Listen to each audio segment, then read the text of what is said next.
पूसा की रहने वाली डॉक्टर नीलम कुमारी ने शिक्षक निर्वाचन दरभंगा के लिए अपना नामांकन भरने के बाद आज प्रेस वार्ता किया। प्रेस वार्ता के दौरान उन्होंने बड़ा आरोप लगाया है कि 40 वर्षों तक महिलाओं को मौका क्यों नहीं दिया गया। अब वो निर्दलीय उम्मीदवार बनी हैं। देखते हैं उन्होंने इस प्रेस वार्ता में क्या कहा है। शेयर और सब्सक्राइब करिएगा। आज भी है अपनी तहजीब का प्यारा सा ये धन, आज भी है महिलाओं के रंगों से सजा अपना वतन, आज भी है। हो न कमजोर मोहब्बत की करिए लोगो, हो न कमजोर मोहब्बत की करिए लोगो, बस इसी वास्ते हम सब का मिलन आज भी है। मेरा यही कहना है, मुझे बहुत दरभंगा निर्वाचन क्षेत्र से एक भी महिला प्रत्याशी को लोगों ने टिकट नहीं दिया। मैं पूछना चाहती हूँ, जितने हमारे राजनीतिक दल है, क्या महिलाएं इस लायक नहीं हैं? तो उन्हें हटा देना। झूठ मूठ का क्या मतलब, ढोंग, तो हुआ ढोंग हुआ ना। मैं आप लोग से पूछती हूँ, आप लोग ये सवाल उन लोगों से पूछिए कि 40 वर्षों में क्यों किसी महिलाओं को टिकट नहीं दिया गया। हार जीत तो अलग बात है, वो तो सेकेंडरी आता है, लेकिन हाँ मतलब महिलाओं को क्यों नहीं दिया गया, किसी पॉलिटिकल दल ने क्यों नहीं दिया। मैं तो धन्यवाद देती हूँ डॉक्टर नीलम कुमारी का, जो इन्होंने हिम्मत की, इन्होंने एक इतिहास रचा।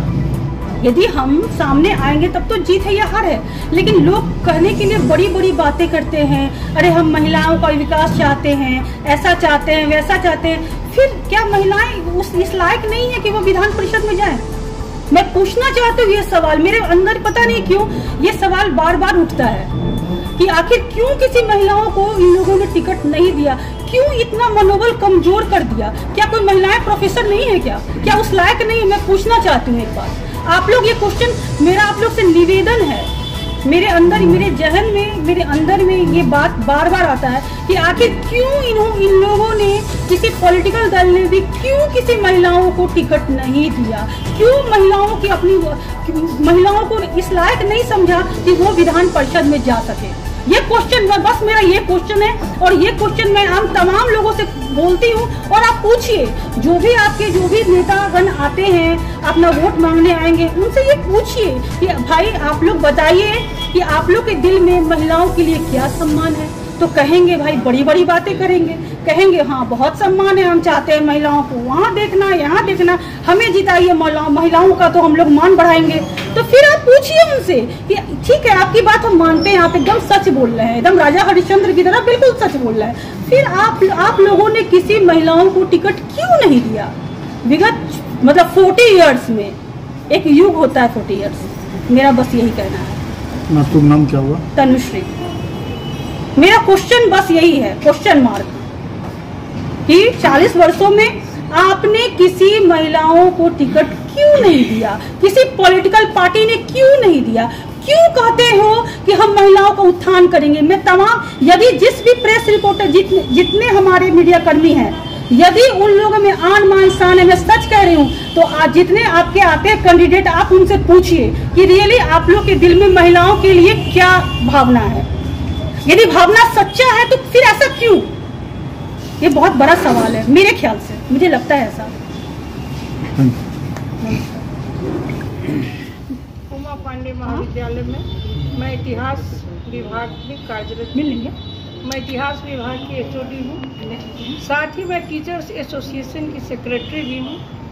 मैंने मूटा में भी मैं सचिव पद पर काफ़ी वोटों से जीत के गई थी। मैं आजीवन शिक्षकों के लिए संघर्षरत रही। आज ये दरभंगा शिक्षक क्षेत्र से खड़ा होने की मेरी बात जहन में इसलिए आई कि मैंने देखा शिक्षकों की स्थिति बहुत खराब और उनकी लड़ाई लड़ने की जरूरत।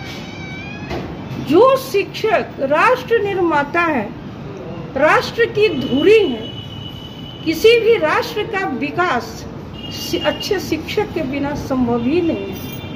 आने वाले पीढ़ी के निर्माता है, राष्ट्र के निर्माता है। शिक्षा और शिक्षक किसी भी राष्ट्र की आत्मा है।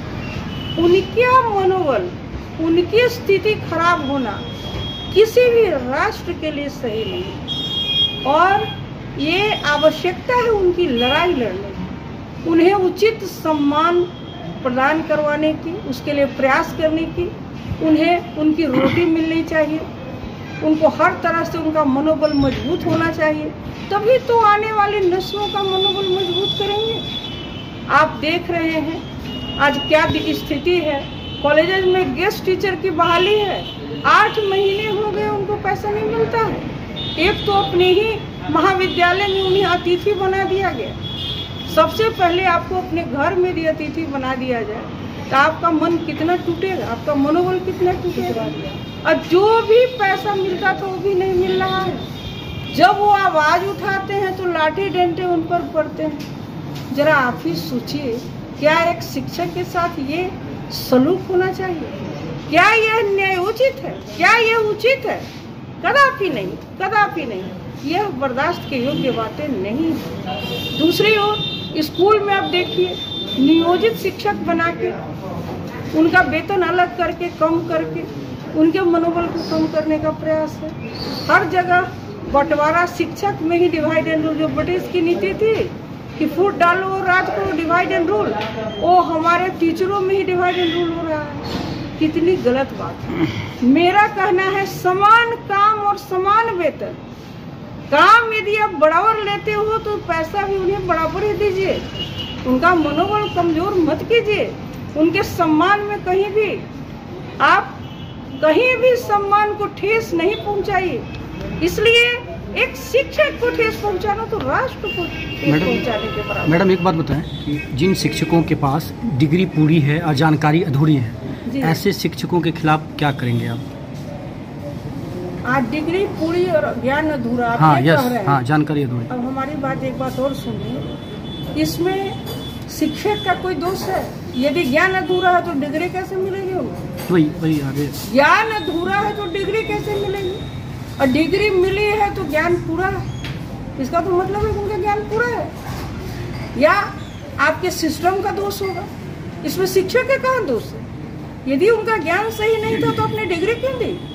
और डिग्री दी तो हम मान के चलते उनका ज्ञान पूरा है, वो पिटवा दिया। और जब पैसा नहीं मिले और आवाज़ उठाए तो उसकी पिटाई क्या उचित है?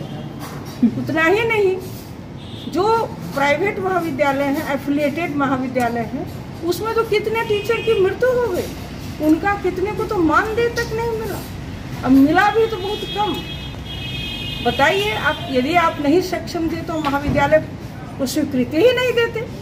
यदि सरकार सक्षम नहीं थी तो बहाली नहीं करनी चाहिए, कॉलेजेस को मान्यता नहीं देनी चाहिए। मैडम अगर आप जीत के आते हैं, प्राथमिकता रहेगी शिक्षकों का सम्मान, उनका मनोबल उठाना, राष्ट्र का विकास करना। मेरी प्राथमिकता रहेगी समान काम समान वेतन। मेरी प्राथमिकता रहेगी गेस्ट नहीं, पूरे मान सम्मान के साथ उनकी बहाली।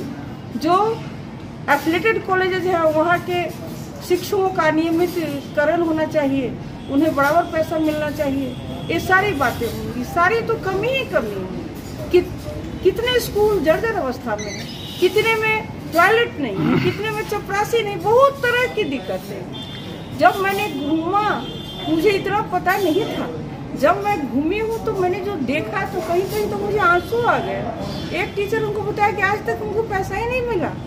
हम बोले तो आप दिन भर काम करते हैं, लौट जाते हैं। सर मैडम, आप महिला होने के नाते कहीं पर अभी भेदभाव हुआ है आपसे? जी, महिला होने के नाते कहीं भेदभाव हुआ है आपसे जब से आपने नॉमिनेशन किया उसके बाद? नहीं, कहीं पर ऐसा लगा हो कि नहीं, मुझे ये जानकारी नहीं दी जा रही? मैंने जब किया है, मतलब एक बात तो आपको मैं जरूर कहूँगी, मैंने जब से नामांकन किया है तब से तो हमको कोई दिक्कत नहीं आई है। आप लोग भी साथ दिए, कमिश्नरी ऑफिस भी साथ दिया है। लेकिन मैं एक बात आपको और कहना चाहूँगी कि जब मैंने शुरू की कि मैं नामांकन कराऊंगी और अपना लड़ाई लड़ूंगी, बहुत लोगों ने भ्रमजाल फैलाने की कोशिश की। मुझे कहा कि आप शारीरिक रूप से इतनी मजबूत हैं कि 4 जिला घूमिएगा। मेरे मनोबल को भी किसी ने आपसे होगा नहीं, आप 4 जिला घूमिएगा, आप संभव है, आप लड़ाई लड़ पाइएगा, ये वो, मतलब शारीरिक कमजोरी का वास्ता देके थोड़ा मुझे इससे डाइवर्ट करने की कुछ लोगों ने कोशिश की। लेकिन मैंने कहा कि नहीं, मैंने आपसे सिर्फ मदद मांगी है, सहयोग मांगा है, निर्णय मेरा है। औरत किसी चीज में कमजोर नहीं है, औरत है कमजोर नहीं, शक्ति का नाम ही नारी है। मैडम एक जग को जीवन देने वाली मौत भी तुझसे हारी है। ये वो शक्ति है जिसने जन्म दिया है, जिसने मनुष्य जाति को की जन्मदाता है, वो कमजोर कैसे हो सकता है? मैडम अंतिम सवाल है। हाँ जो लोग वोटर को पैसा का लोभ देकर जी वोट खरीदते जी। हैं या चुनाव जीतना चाहते जी हैं, जी, ऐसे लोगों के लिए आप महिला होने के नाते आपका क्या संदेश बहुत ही है? गलत है सर। इसलिए गलत है कि पैसा देके यदि हम वोट खरीदते हैं, पैसा लेने वाले लेके वोट देते हैं, दोनों गलत है। देने वाले भी गलत है, लेने वाले भी गलत है। इसलिए कि जब पैसा का आधार वहाँ होगा, जो चोर होगा, जो बेईमानी करेगा, वो नहीं इस तरह का काम करेगा। ये ईमानदार शिक्षक, हम लोग के पास पैसा बचता है कितना है? बच्चे हैं, परिवार है, एक टीचर की जो आमदनी है उससे बचेगा। हम लोग के पास इतना पैसा बचता ही है, अब रहे भी तो नहीं करेंगे। लेकिन जो वो आदमी ये काम करेगा जिसको अपने पर नहीं बूता है, कि आत्मबल नहीं है, और जो गलत तरह से पैसा लाता है, वो ये काम करेगा। मैं एक बात भारत के लिए कहना चाहूँगी, अपने देश से मुझे बहुत प्यार है और भारत के विकास में मैं चाहती हूँ 4 चांद लगाना। भारत के लिए 2 शब्द मैं कहूँगी, इसे आप जरूर लिखिए। मुझको है सौगंध भारत, मुझको है सौगंध भारत, भूलूं ना एक पल तुझे, रक्त का हर कण तुम्हारा कर रही अर्पित तुझे। प्रश्न है सम्मान का, सम्मान मिलना चाहिए, मैं रहूं या न रहूं, ये देश रहना चाहिए, भारत को रहना चाहिए। मैडम आप कहाँ से आती हैं और किसके लिए आपने नामांकन किया था? मैंने शिक्षक प्रत्याशी के रूप में दरभंगा से दिया है, नामांकन किया है जी। और मैं रहने वाली तो मुजफ्फरपुर की हूँ, लेकिन काम मैं पूसा में करती हूँ, वहाँ भी मैंने डेरा ले रखा है जी। और मेरा घर तो हुआ मुजफ्फरपुर। मैडम प्रेस वार्ता के जरिए आप एक संदेश देना, क्या संदेश देना चाहते हैं वोटरों के लिए, जो आपके वोटर? मैं अपने वोटरों को यही कहूँगी कि आपने बहुतों को जिताया, बहुतों को मौका दिया और ये भी देखा आपके लिए उन लोगों ने क्या किया। अब एक बार मुझे मौका दें, एक बार आप देखें मैं आपके लिए क्या कर सकती हूँ, मेरा क्या प्रयास होगा। यदि मैं आपके लिए काम नहीं करूँगी, दोबारा मुझे कभी नहीं वोट दीजिएगा। चलिए, बहुत बहुत धन्यवाद। क्या अपना शुभ नाम होगा? मेरा डॉक्टर नीलम कुमारी नाम है। ठीक। जय भारत, जय शिक्षक वर्ग। बहुत बहुत